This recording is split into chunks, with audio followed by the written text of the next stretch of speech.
Germanton super speciality hospital, national award winner doctor Mir Jawad Zar Khan, German trained senior orthopaedic surgeon and director. घर से निकलना बंद कर दूंगा, असदुद्दीन अवैसी साहब घर से निकलना बंद करा दूंगा, ये इख्तियारात आपको कौन दिए?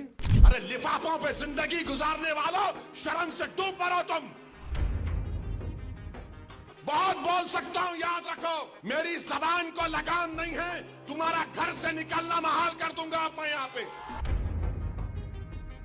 अरे आप एक 2 कौड़ी के 2 गली के लीडर, आप एक हैदराबाद के चार मीनार के 4 रोडों के आप एमपी, और असदुद्दीन अवैसी साहब, इतने पावर्स आपके पास कौन दिया आपको? मैं नहीं समझता। इतने पावर्स खाली भारतीय जनता पार्टी के पास है कि वो मौलाना को जेल में डालेंगे, मौलाना को घर से निकलने नहीं देंगे। आपको इतने पावर्स मोदी जी कैसा दे दिए? क्या मोदी जी के पावर शेयरिंग में है? आप इतनी बड़ी गुस्ताखी कि आप मौलाना सज्जाद नोमानी साहब के बारे में बात कर रहे हैं। आप मौलाना सज्जाद नोमानी साहब की तारीख जानते हैं क्या लोग? मैं किसी की यानी नेकी बयान करने के लिए यहाँ नहीं बैठा, लेकिन इतना जरूर कह दूं कि इशा की नमाज के वजू से फजर की नमाज पढ़े जाने वाली शख्सियत मौलाना सज्जाद नोमानी है। मैं बस इतना कहूं, मौलाना सज्जाद नोमानी साहब ने क्या बयान दिया था महाराष्ट्र के इलेक्शन में?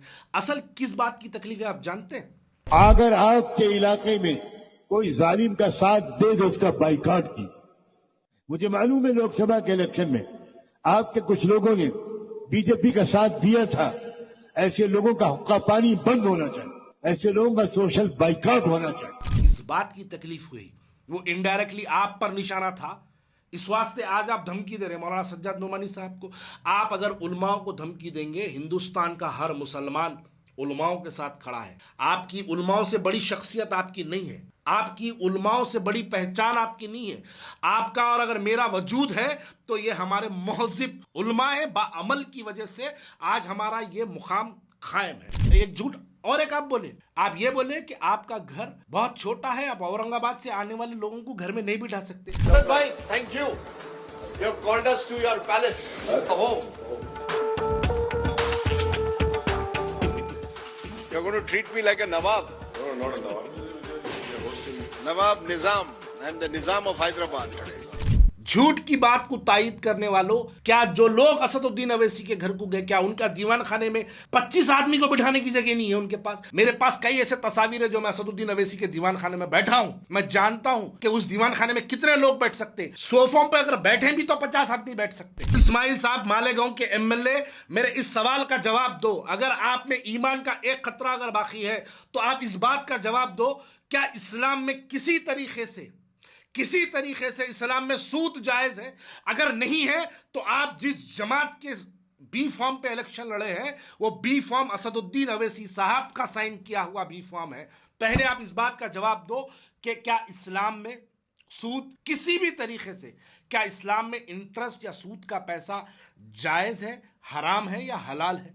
अगर हलाल है तो आप हमको बताइए किस बुनियाद पे हलाल है। अगर हराम है तो ये बताइए फिर वो हराम खोरी करने वालों के साथ आप क्यों स्टेज शेयर कर रहे हैं? अगर आप मुफ्ती है तो, अगर आप मुफ्ती नहीं है तो मैं आपसे सवाल नहीं करता। लेकिन असदुद्दीन अवैसी साहब उस तरफ सज्जाद नोमानी साहब को तनकीद कर रहे हैं और उसी स्टेज पर एक सेकंड बाद मालेगांव के मुफ्ती इस्माइल साहब की तारीफ कर रहे हैं। आप कंपैरिजन की दुनिया देखिए, एक मुफ्ती जो एक सूदखोर बैंक चलाने वाले के साथ एक मुफ्ती स्टेज शेयर करता, और एक सज्जाद नोमानी साहब सीए एनआरसी के अंदर भारत बंद का ऐलान करने वाला, उन्होंने भारत बंद का ऐलान करने सीए और एनआरसी के एहतजाज के वक्त आप कहां थे बैरिस्टर असदुद्दीन अवैसी साहब?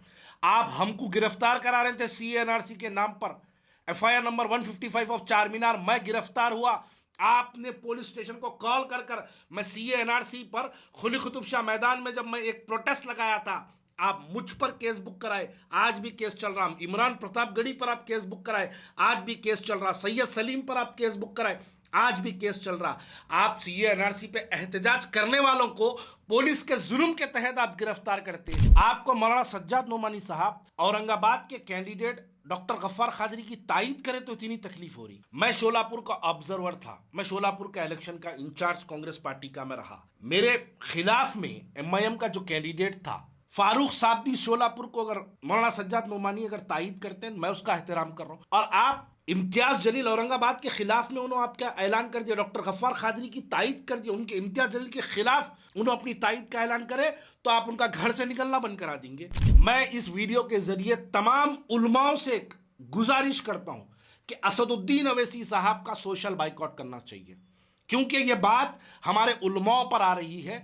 जब हमारे देखिए, ये सियासत 5 दिन की है, सिर्फ 5 दिन की। आंख बंद करके खोले तक 5 साल खत्म हो जाते, इलेक्शन फिर आएगा। सबसे पहले असदुद्दीन अवैसी साहब पूरे हिंदुस्तान के उलमाओं से माफी चाहना चाहिए। वो इसलिए माफी चाहना चाहिए क्योंकि एक सज्जाद नोमानी साहब की तौहीन हिंदुस्तान के पूरे उलमाओं की तौहीन है, और उलमाओं की तौहीन हिंदुस्तान का मुसलमान बर्दाश्त नहीं करेगा। मैं इस वीडियो के जरिए तमाम हिंदुस्तान के जितने लोग मेरी इस वीडियो को सुन रहे हैं, उनसे मैं गुजारिश कर रहा हूं कि ये दो राह चेहरों को पहचानो।